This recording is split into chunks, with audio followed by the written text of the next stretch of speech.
Hi, I'm Lisa Taylor, and I'm the director of the National WASP WWII Museum in Sweetwater.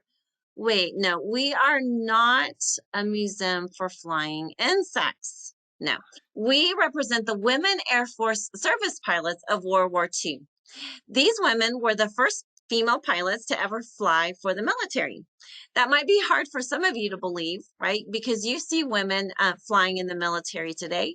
You see them in commercial sectors like United and American, and then you also see them piloting NASA spaceships. So women are everywhere. But in 1942, this wasn't the case. Women were they were private pilots, but they didn't fly for the military. Well, when the U.S. entered World War II, we were not doing well in that war. In fact, we were losing and we didn't have enough pilots. And there was such a shortage that the armed forces decided to, in their desperation, decided to reach out to a group of females who had their pilot's licenses. Most of those women came through our training grounds in Sweetwater, Texas, and they learned to fly the military way. After leaving here in Sweetwater, they went on to bases all over the U.S. They flew all 77 aircraft in the Army Air Corps arsenal, and they helped win the war. Now, you may wonder why I'm talking about this today, right?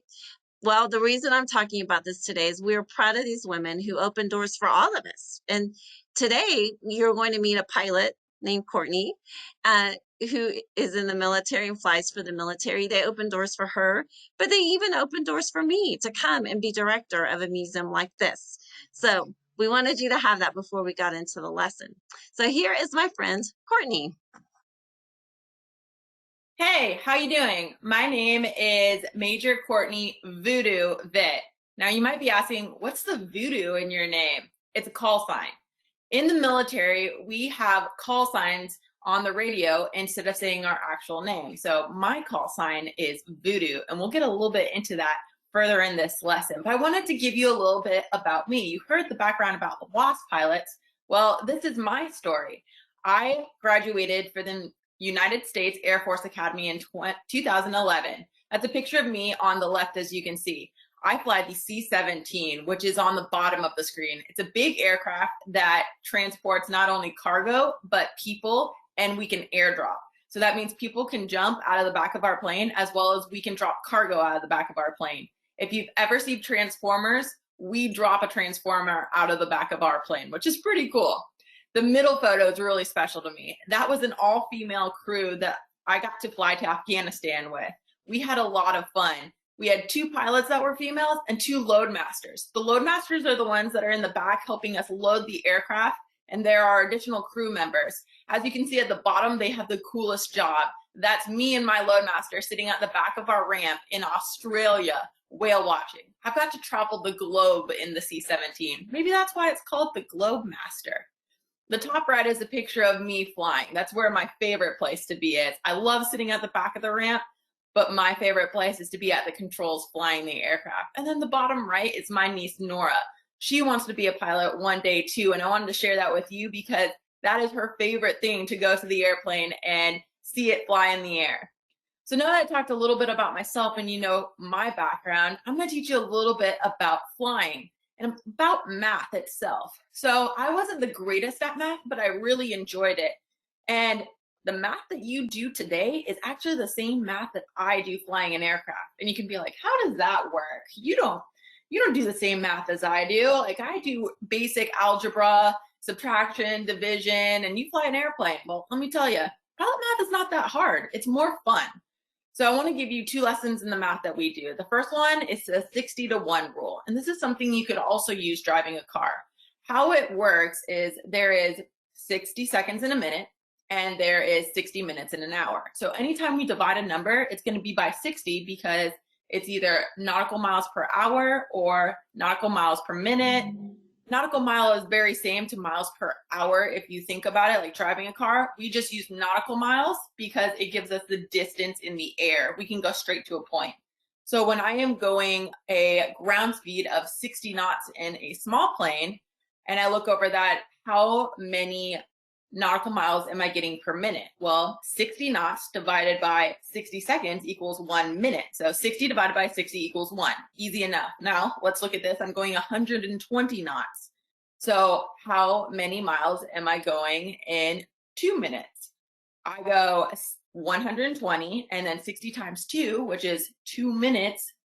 So 120 divided by 120 at that point equals 1. But if you look at it, we divided that and we created the 60 times 2. So that's where we got our 2 miles from, because it's 60, sorry, not times, 60 plus 60 equals 120. So that's where we got our 2. Same thing when you're thinking about a car. So you're going 60 miles per hour. Same thing, 60 to 1 rule. So you think about it and you're like, how many miles am I going per hour if I'm going 60 miles per hour? Well, you said it right there. But if you're going 120 miles per hour, that's the same thing as well. It's just the 60 rule. It's dividing by 60, which is the simplest thing. Now you're like, okay, I think I can divide by 60 and do simple addition, like 60 plus 60. Slide. Now this might look complicated going into the next slide, but I promise you it's actually not. This is what we call slowdown math. So I talked about dropping people out the back of our plane. When we do that, we have to be a certain airspeed for the parachutes to work. So we use tables, which are on the left-hand side, to help us figure that out. And it's truthfully just simple subtraction and division to figure it out. The altitude is where we're at and where we're flying on the left. So 1,000 feet or 5,000 feet. Sometimes we interpolate between the two. The slowdown type is how we slow the airplane down. So do we do it by taking our throttles and pulling back, or do we push a button and let the airplane slow itself down? G is the gravity force, so the deceleration force that is going against you. Knots per second and knots per nautical mile help us figure out either the time or the distance. So pretty simple, right? That's not too complicated. We just use a chart. Well, the procedures are down at the bottom. So we look at it and we're like, okay, we're going 310 knots. Remember, I don't say miles per hour, I say knots. So we're going 310 knots, which is pretty fast.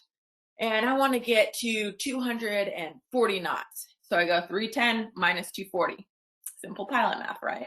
70 knots. That is our differential. I'm going to say differential because that is the number that we're going to use to divide things by.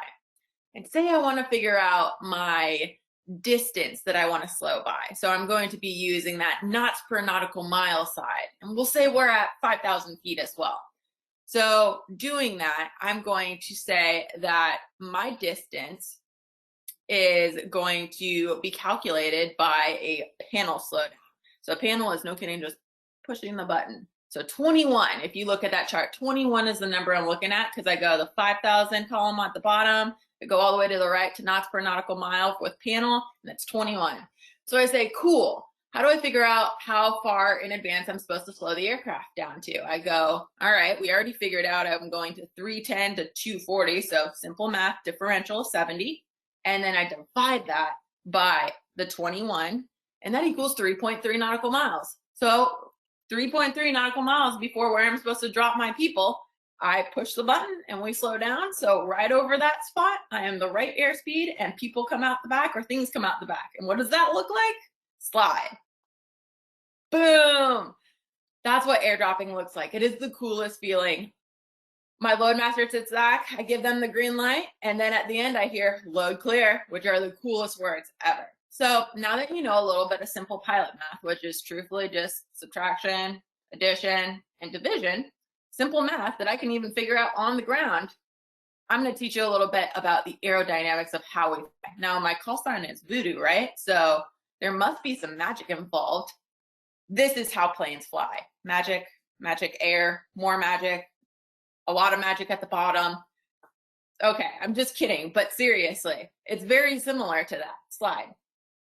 There are 4 forces of flight that help an airplane stay in the air. There is thrust going forward, lift going up, gravity going down, and drag going back. So you can say, hey, but those 4 are going in opposite directions.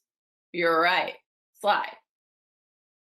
So when these opposite directions work together, it creates flight.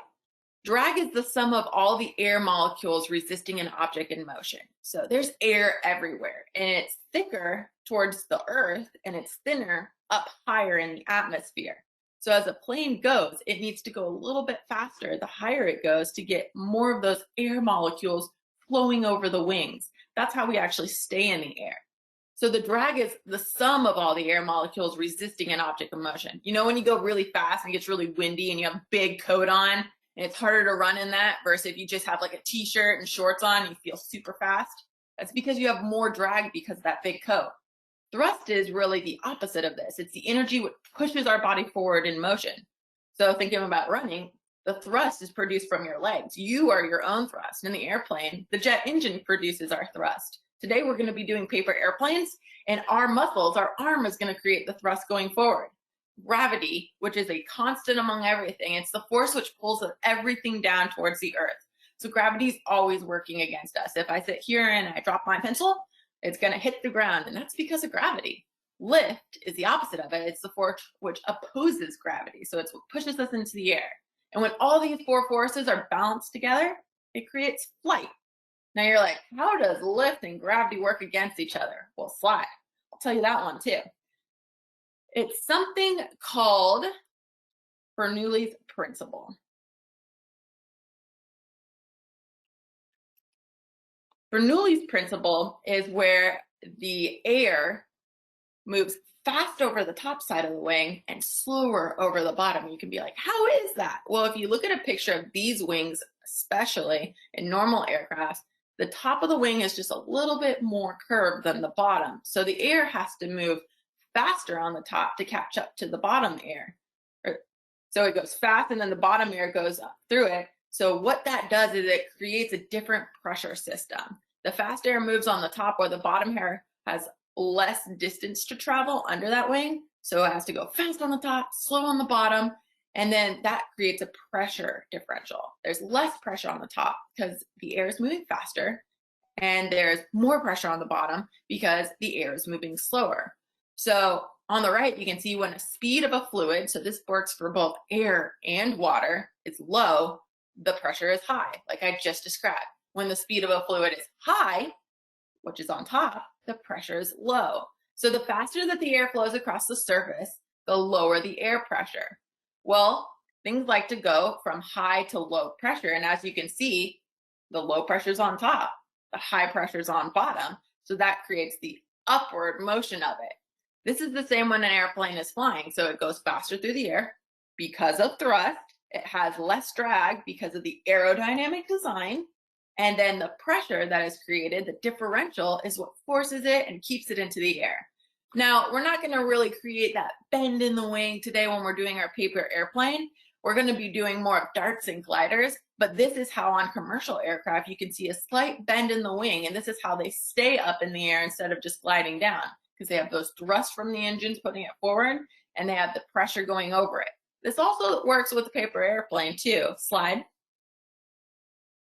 Because as you can see, thrust, lift, weight, and drag all act upon it. And the center of gravity, which is where the plane is really pulled down, can shift forward and back in the plane. If it shifts forward, that means the nose of the plane is going to point down. Well, the nose pointing down means it's going to go faster through the air. That faster momentum through the air is going to help it glide further, funny enough. So with that, I'm going to hand it over to Lisa again, who's going to actually teach us how to fold these aircraft. All right, so now it's time to make some paper airplanes. So we're going to make two basic airplanes.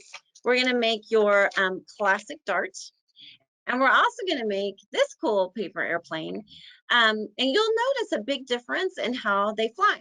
The classic dart is a pretty easy airplane to make, but it's not necessarily the best one, or the fastest, I should say, the furthest. So let's start with that one, though. It's pretty easy to make, right? So you're going to start by taking, here, let me get my camera pointed, by taking this 8.5 by 11 sheet of paper, and you're going to fold it in half, like so.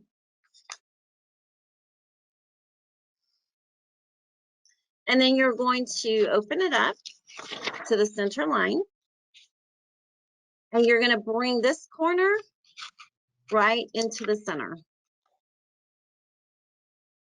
And then you're going to do the same thing on the other side.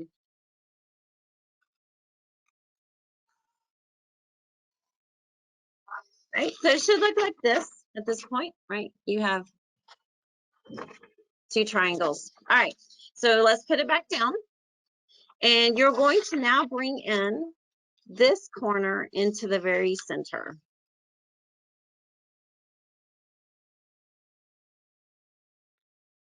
And press it down like so. Right, and then you're going to bring in this edge also to the center.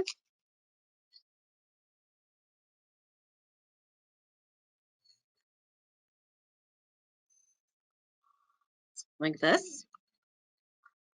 Okay. And now we're going to fold the whole plane in half. And we're going to catch these loose edges on the inside. And we're just going to go edge to edge like this.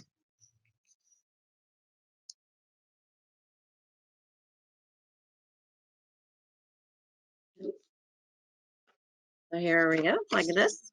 Right, and then here we go for the final fold. We're going to take this edge and we're going to bring it down to the bottom center line.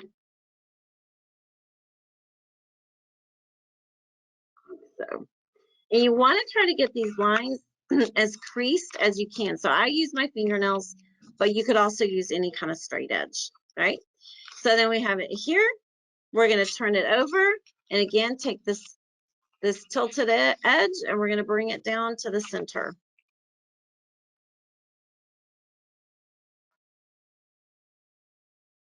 Like this.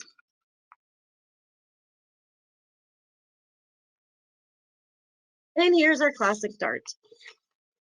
Now, it doesn't, it'll fly, right? But you see you've got these loose papers, right? Loose wings, that is. And so that creates some drag. It slows it down. So it won't go as high and fast as some other planes. But I'm going to show you 3 ways that we can modify this airplane and make it go a little bit faster. The first way is a very easy solution. You're going to lay this plane down and you are just going to put a little piece of tape across the top. So now your airplane wings are together. It's not a glamorous fix, is it? But they're together. And when you throw it, it's going to fly through the air a lot better. So we're going to show you some quick video footage so you can compare the two and see which one you think flies faster.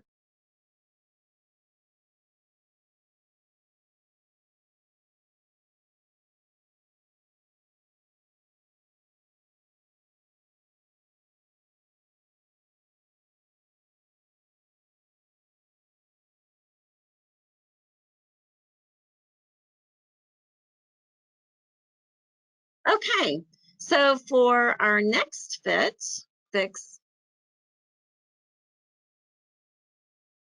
we are going to create fins. So you want to take your classic dart and turn it over, right? And so we're going to fold this in about 1/2 inch on each side so that it's parallel to the nose. We're going to turn around and do the same thing. And then when we stand up the plane, we're going to fold these down and out. So now when we fly it through, these fins are going to create stability for us, right? So now when the air flows through, it flows through right under those fins and it helps it just stay upright and sail through the air a whole lot better.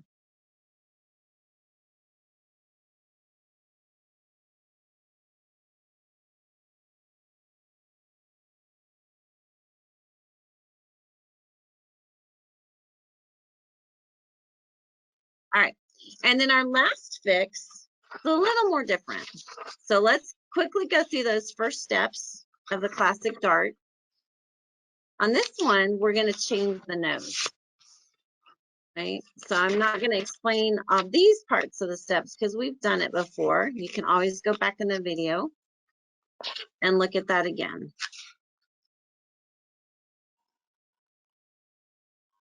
Okay, and then We're going to bring the edge in again, like we did with that classic dart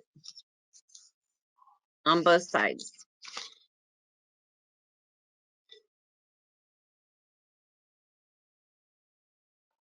Better turn it sideways. There we go. Okay, so here's where the difference comes in. We're going to take the nose of this airplane and we're going to fold it back to where these flaps meet.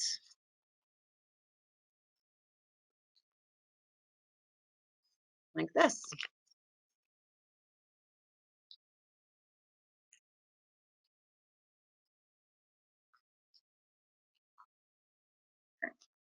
So as we do this, it's really going to change the center of gravity. So this time with a classic dart, we usually catch those layers inside. We're going to flip this over and fold it so that that new triangle that we created is on the outside. So we're going to line up wing to wing with this little triangle on the bottom like this. And then we're going to do the last fold where we, bring this edge in and we line it up to the bottom of the airplane, just like we did on the classic dart. Except now instead of having a dart, we have a blunt end. Okay, and then we're going to turn it over and do the same thing.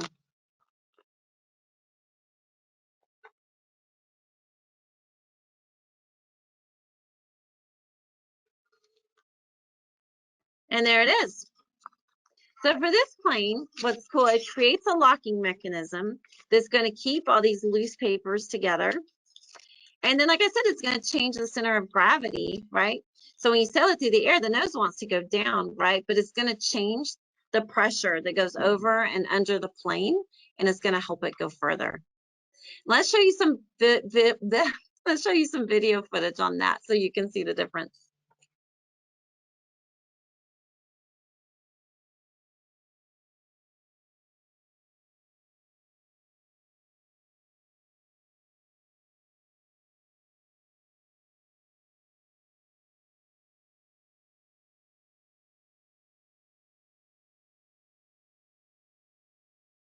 All right, so now it's time to create this airplane. This is an intermediate airplane. It's going to take some time and practice. You might want to just watch the first way through, or first time through, and then you're probably going to want to, rewind and slow it down until you really learn it. But it's well worth doing. And for those of you who already know origami or like origami, you're going to love this. So you're going to start with that same sheet of paper, 8.5 by 11. We're going to fold it lengthwise, just like we did previously. So the first couple of steps are the same, right? Then we're going to open it up, and we're going to create those two triangles that we've done for all the other airplanes. Creasing it down nice and tight, like so. And then bring it on the other side.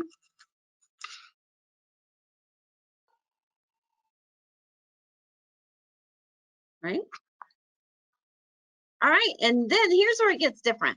I'm going to take the point of this airplane and I'm going to fold it all the way down to the bottom of this piece of paper.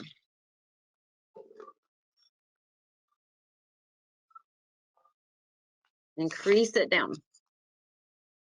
So it should look like this. It looks like an envelope. So now we're going to put what we call a stair step fold in. So we're going to pull this back, and you see these loose flaps right here.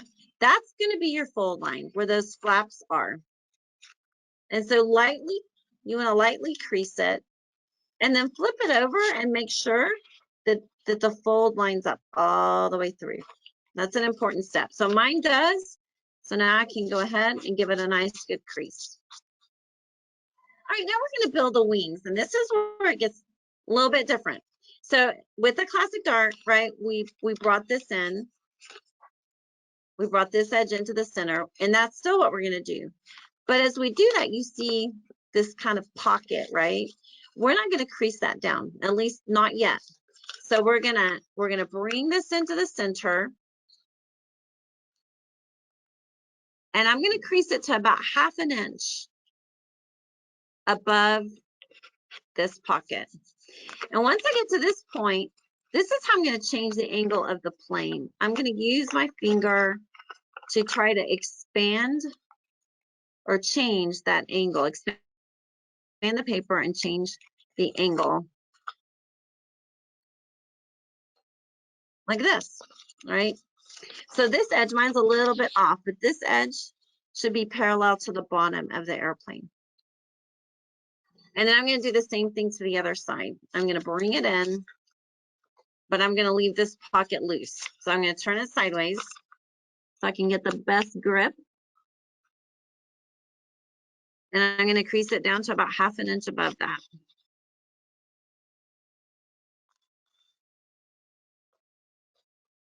And then I'm going to change the angle of this plane by opening up the pocket like this.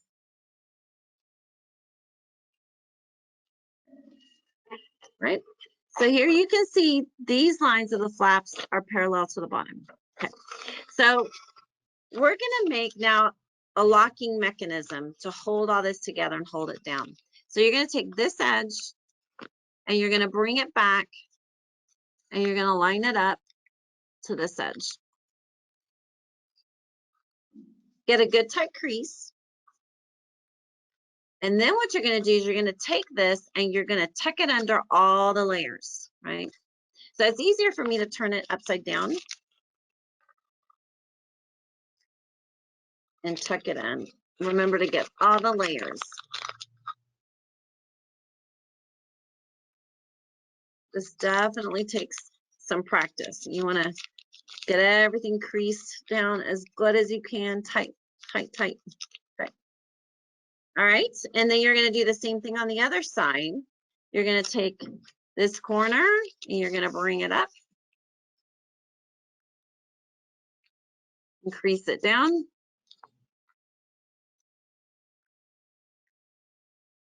Okay.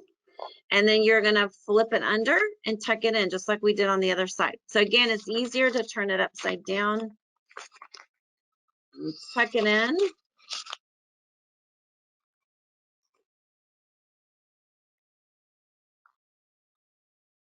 Like so. Get it all nice and tight. So now look at this. We've made this locking mechanism and everything's tucked in. Nothing's going to flap. Okay. So now turn it over and you'll see when we created that stair step fold, we have this loose paper and we want to create a kind of a triangle with this. So I'm from the edge of that pocket, I'm going to put my finger about 1/2 inch down. You can use a ruler to measure if you want. And I'm going to pull up the paper so that it pulls against my finger. And as I do that, I'm creating creases on both sides to create this triangle. Now, when I fold it in, I want that paper to go backwards and it'll naturally want to do that. But as I fold it in, I'm making sure it lays down the way it should, nice and flat the way I want it. So you're going to match these wings and get a nice tight line.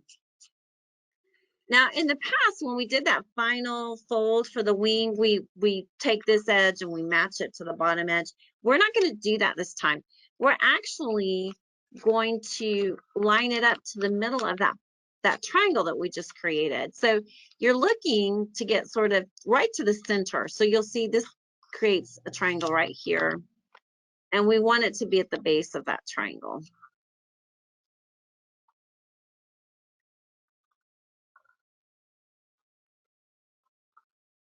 Like that. And then, of course, we're going to do the same thing on the other side. It'll be a little bit easier because now we can match up this wing to this wing.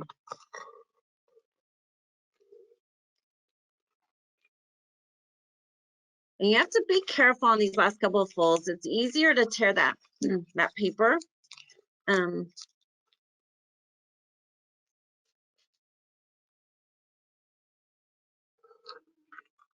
give everything one more tight crease.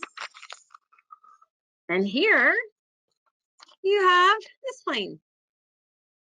Okay. So with this model, we've created that interlocking piece on top. The wings aren't gonna loosen from each other, and everything is locked underneath. So again, no loose paper, right? No tape required. It's all locked together. And so when you sail that through the air, right, it should sail faster and higher than your other models because it's more aerodynamic and nothing's gonna split or fall apart. So as we leave you today with this lesson, we're gonna leave you with footage so that you can kind of once again look at all the different airplanes and how they move through the sky. I would really encourage you to do this on your own. Maybe get a friend or a parent to video, and you can test that out and see which one moves fastest for you. And then post it to social media, tag us in that, and let's see what works best for you.